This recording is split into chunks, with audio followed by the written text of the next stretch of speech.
சக்ஸஸ்ஃபுல்லான ஒரு alliance formation கொடுத்துருக்குறாங்க. ஏன்னா நிறைய கலவரம், நிறைய குழப்பம், நிறைய ஆளுமை, அடிமை இந்த மாதிரியான கடுமையான விமர்சனங்கள் வரும்போது ஆட்டோமேட்டிக்காக ஒரு ப்ரெஷர் ஃபார்ம் ஆகும்.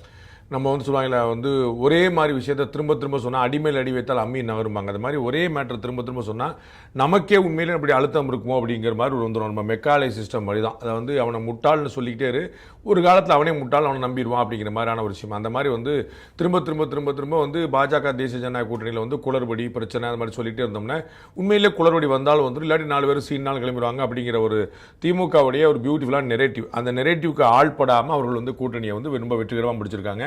ஊடகங்களுடைய பிரச்சாரத்தை மீறி, திராவிட முன்னேற்ற கழக கூட்டணியுடைய முயற்சியை மீறி திரு அமித்ஷா அவர்கள் உட்கார்ந்த இடத்துலேருந்தே காய் நகர்த்திட்டார் அப்படிங்கிற பார்க்குறோம். தமிழ்நாட்டில் திரு பியூஷ் கோயல் அவர்கள் திரும்ப திரும்ப சொன்னது போல தமிழக முதலமைச்சராக மீண்டும் நாங்கள் திரு எடப்பாடி பழனிசாமி தேர்ந்தெடுப்போம் அப்படிங்கிற அந்த ஒற்றை குரலில் அதில் ரொம்ப கவனமாக இருக்காங்க. அது கூட்டணி ஆட்சி, அதிமுக ஆட்சியெல்லாம் எவ்வளவோ ட்ரை பண்ணி பார்த்தாங்க.